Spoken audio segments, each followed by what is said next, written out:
Welcome everyone. It is great to have you here for what I consider one of the most important sessions in our trading education journey, mastering market basics. So whether you're completely new to trading or you've been exploring the markets for a few months, this webinar will give you a structured foundation to build upon. Understanding how financial markets operate is like learning the rules of the road before you get behind the wheel of a car. Without it, even the best strategies can fall flat. This session will cover the core mechanics that influence price movement, from supply and demand to emotional behavior and market sentiment. By the end of this webinar, you'll be equipped with the essential knowledge to analyze markets more objectively and, more importantly, to avoid common mistakes that cost traders dearly. And then next week in part 2, we'll build on today's session by diving deeper into technical indicators and more advanced chart analysis. Before we go any further though, I do need to briefly touch on compliance. This session is for educational purposes only and should not be considered investment advice or a solicitation to buy or sell any financial product. Trading leverage products like Forex and CFDs involve a significant risk of loss, and it's not suitable for everyone. It's essential that you fully understand these risks and elevate your own trading goals and experience before entering into the markets. As traders, our responsibility is not just to chase opportunities, but to manage risk and stay informed. This disclaimer serves as a reminder to always approach trading with discipline, self-awareness, and proper preparation. Success in trading doesn't just come from luck, it comes from preparation. One of my favorite quotes, and one that applies perfectly to trading, is by Benjamin Franklin, which states, "By failing to prepare, we are preparing to fail."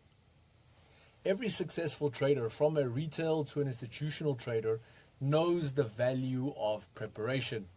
That means reviewing economic calendars, understanding your trading plan, and being emotionally prepared to handle wins and losses.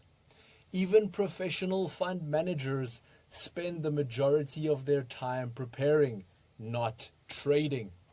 Think of it like sport. An athlete doesn't spend all day on the field. They train, they study, they condition themselves. Trading is no different. If we walk into the markets unprepared, it's, like showing up to a championship match without even practicing. So let's start strong by building the right mindset and understanding the core mechanics that drive the financial markets. At the most basic level, price movement in any market is driven by two forces, supply and demand. When more traders are buying an asset than selling it, price goes up. And the opposite happens when more are selling than buying, price goes down. This is no different from real life. If there's only one food truck, for instance, in your town selling fresh fish, I'm in Cape Town, so fresh fish makes sense to me in that regard, it can charge a premium.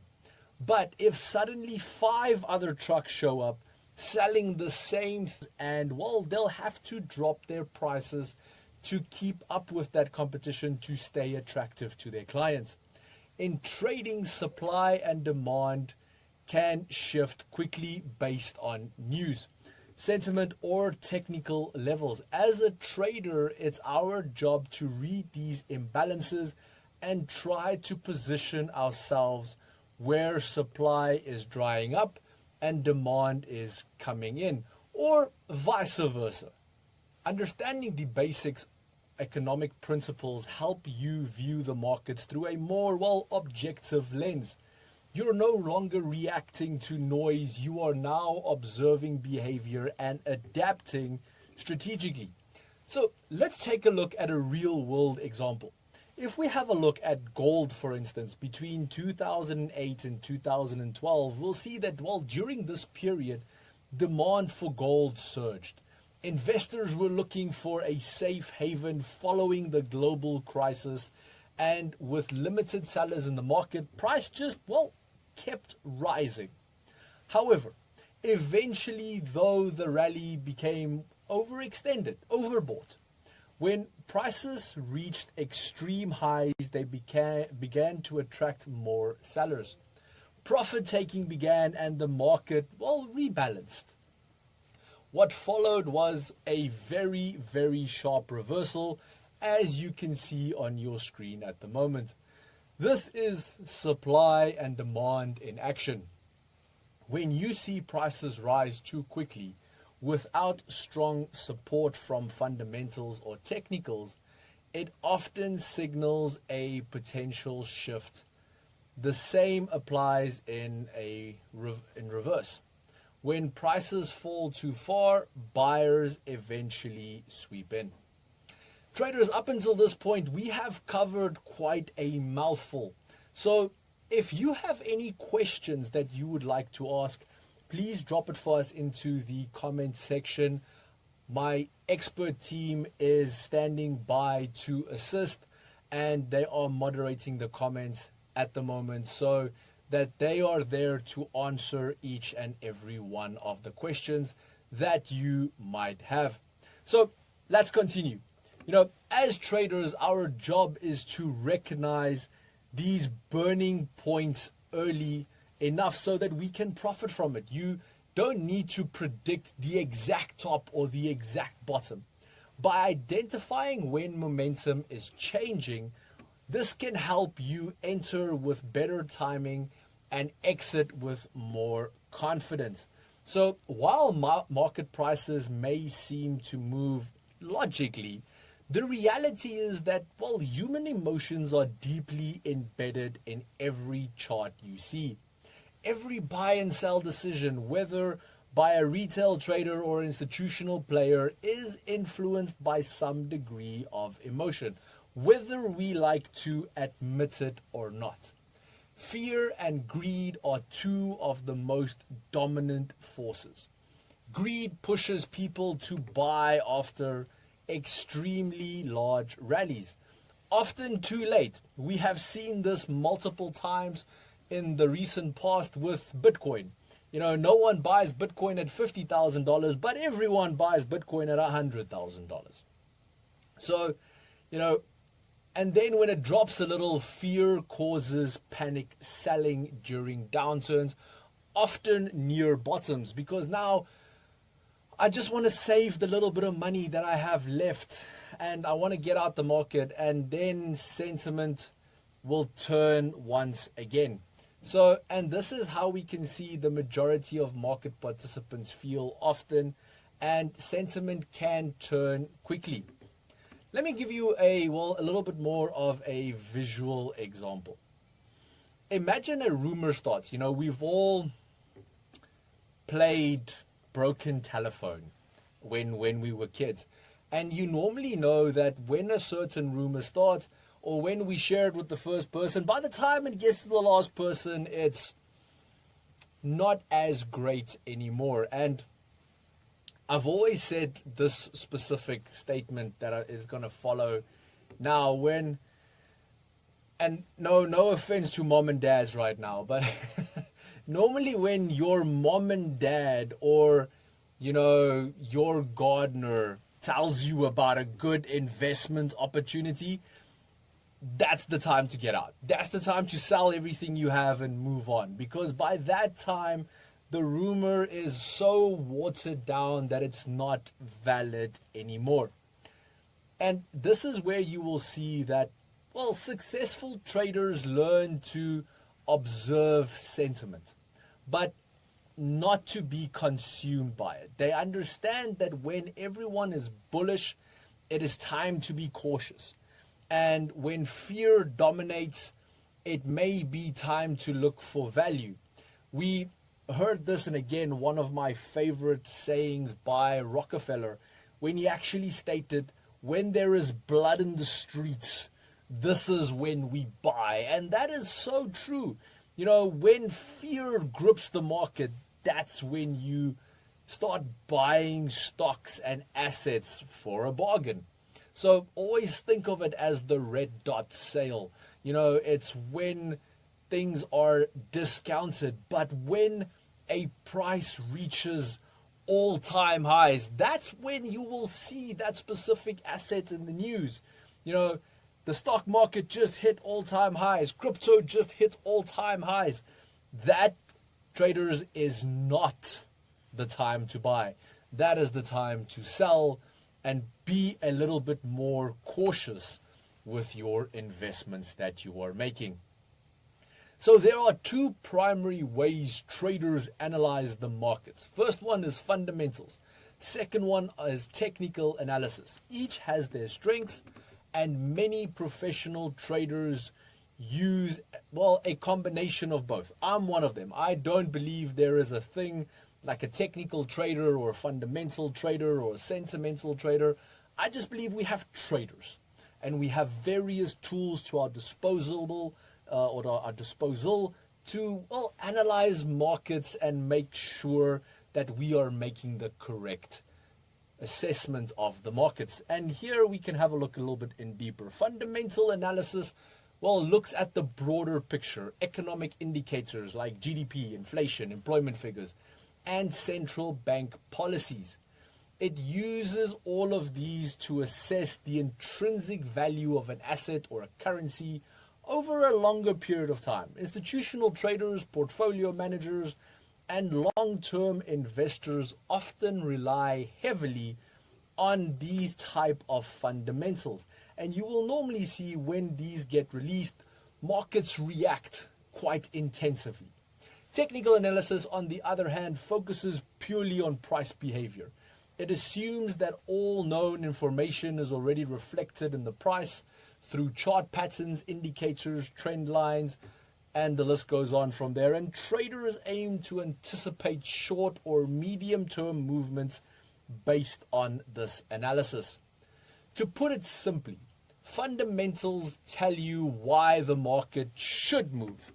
Technical analysis helps you to decide when to enter or exit. Combining the two allows you to trade with both context and precision, knowing why the market is moving and knowing why the market should move in a certain direction, and knowing when to get in and out of the market. Markets, like the world around us, move in cycles. Just as we see seasons change, we go from spring to summer, summer to autumn, financial markets go through the same recurring patterns of growth, decline, and consolidation. We can see these cycles in weekly, daily, or even minute-by-minute charts. A rally is followed by a correction. A period of calm precedes a breakout. The same way sunspots appear every 11 years in nature, price behavior in markets tend to repeat. Why? Because human behavior hasn't changed. And this is the hard part that people don't always understand. The same emotional responses, fear, hope, greed, has driven markets for decades, if not centuries. And that is why a chart from the 1970s can look eerily similar to the one from, last month. As traders, our edge lies in identifying these repeating patterns and cycles. When we recognize that history tends to rhyme, we can anticipate rather than react. Charts are the language of traders. They visually represent the battle between buyers and sellers. And learning to read them is like learning to read a new language. And if we have a look, you'll see that there are three main types of charts. Number one on the list is a line chart. This connects closing prices over time. They are simple, but they lack detail. But as well, they can really help to identify key support and resistance levels. Then we have bar charts. Bar charts show the open, the high, the low, and the close, giving a trader more context. And then last but not least, we have candlestick charts. These offer the same information as a bar chart, but the color structure, the body that a candlestick chart has makes them easier to interpret. Traders, again, I just want to take a bit of a breather, take a bit of a pause right there and ask that if you have any questions up until this point, to pop it into the comment section, as we are here to help you and my team is standing by to assist, to make sure that you have a full understanding of everything that is being covered here today. Also, please remember that this session is recorded, so if you ever want to look over or you feel like I am going a little bit fast, please feel free to watch it again and again and again for understanding. Continuing where we left off, candlesticks are particularly powerful, popular, and you will see they are probably the most used charts in the world. A green candle, or sometimes you will see a white depending on your settings, usually indicates upward movement, while a red candle or a black candle shows a decline. Long wicks can signal rejection, while short bodies indicate indecision. These are all things that help us interpret the language of the markets. Once you're comfortable reading candlesticks, you'll begin to notice patterns that repeat often, like doji formations, engulfing candles, pin bars, each telling a story of market psychology. It's like having a conversation with the market through price action. And let's talk a little bit about this. And if you have a look, I'm just going to show you two very classic candlestick reversal patterns that could assist you and get you started on learning this beautiful language. First up, we have the morning star, and then we have the evening star. The morning star typically appears at the end of a downtrend. It starts with a large bearish candle, followed by a small candle that shows indecision, often a doji, and finally a strong bullish candle that closes well above the midpoint of the first candle. The pattern suggests that sellers are losing steam and that buyers are stepping in. The evening star candle, well, this is exactly the opposite. It forms at the top of an uptrend. The patterns begin with a strong bullish candle followed by a small indecisive one and finishes with a bearish candle that closes below the midpoint of the first. This signals that buying momentum is fading and sellers may potentially take control. These patterns don't guarantee a reversal, please remember that, but they offer valuable clues, especially when confirmed by other indicators like key support and resistance zones. They're like road signs, warning you of potential change ahead. Trend lines are also one of the simplest yet most effective tools for identifying the direction of the market. They help you visualize the path of a price, whether it's trending up, down, or moving sideways. To draw a trend line, for instance, in an uptrend, connect two or more lows or support points, as you can see on your screen at the moment. In a downtrend, similar, you connect lower highs, resistance points. These lines aren't just visual aid, they represent key levels where price has reacted before and may do so again. Remember what we spoke about earlier about the consistent repeating of certain events. If price pulls back towards an upward trend line and then bounces, well, it could signal a buying opportunity. Conversely, if price hits a downward trend line and reverses, it may be a chance to sell. Most successful traders will use trend lines in combination with candlestick patterns and some indicators, which we are going to discuss just now as well.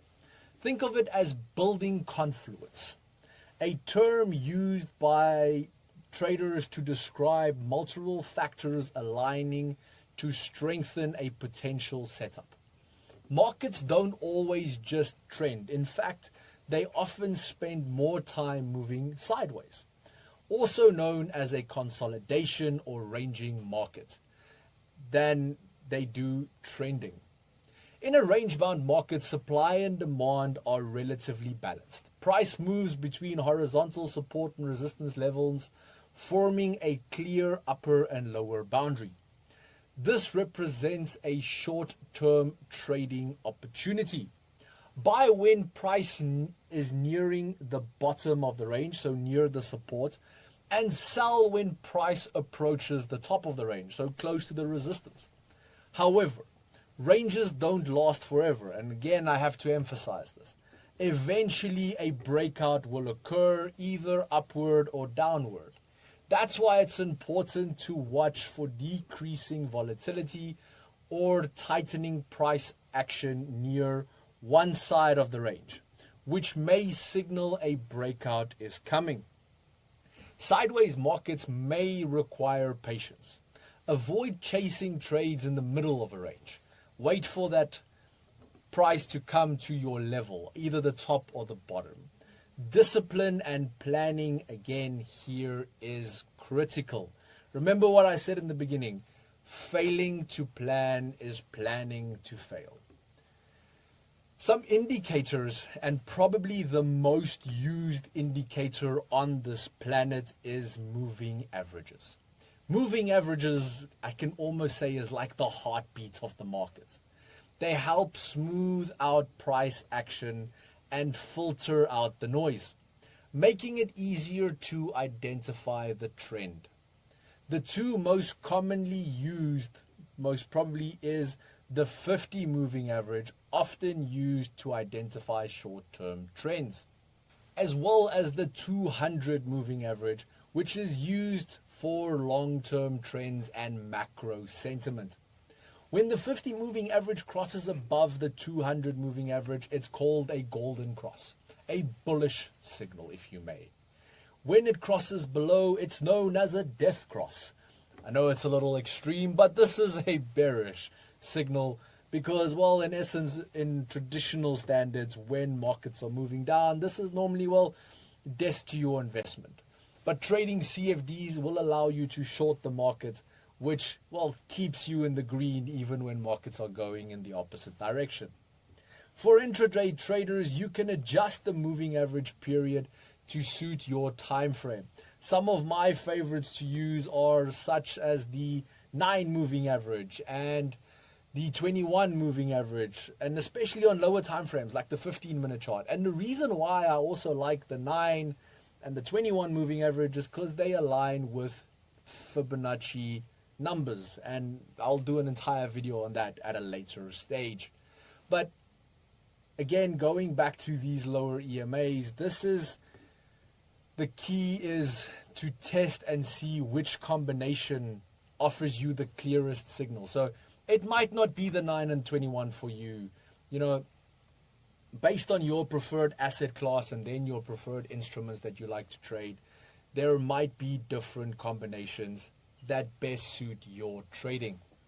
Traders, also remember, moving averages work best in trending markets. In ranging markets, they tend to give a lot of false signals.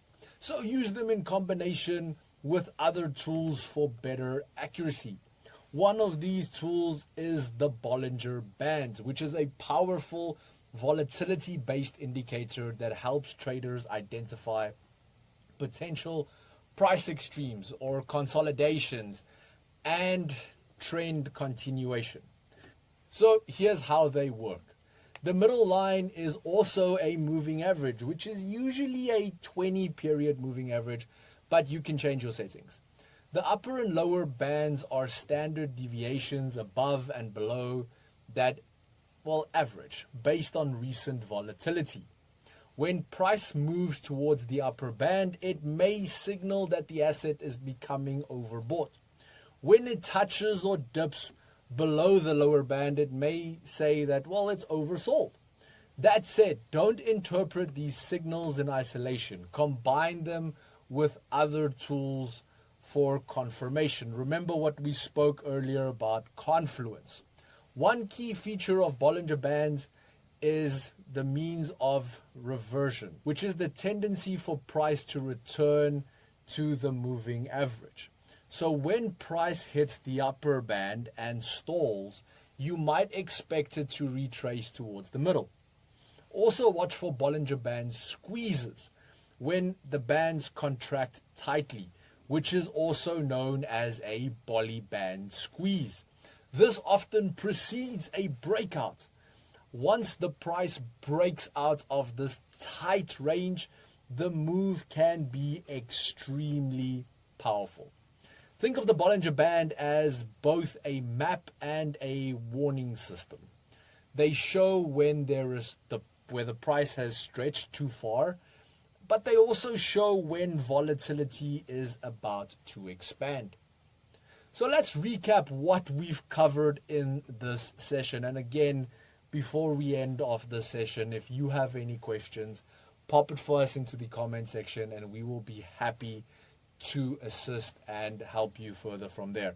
As well, if you want to have a longer conversation, please get in touch with your account manager, as they will be happy to assist and guide you through everything that we covered during the session. So right in the beginning, we began by understanding that price is a reflection of supply and demand, shaped by both economic events and, well, human emotion. We then discussed how market sentiment and behavioral psychology play a massive role in the markets, and how you as a trader must learn to recognize and manage these influences. When explored, well, the difference between fundamental and technical analysis reinforces the idea that both offer valuable insight. When we learn how to read charts, we spot trend lines, interpret candlestick patterns, and apply powerful tools such as the moving averages or Bollinger Bands. This foundation is crucial. Without it, advanced strategies will lack structure. With it, you can analyze markets more clearly, reduce emotional decisions, and begin developing your trading edge. And then, traders, that brings us to the end of the session. Thank you so much for joining. Your time here today shows commitment. And, well, that's the first step towards long-term trading success. So until next time, traders, stay sharp, stay focused, and trade smart.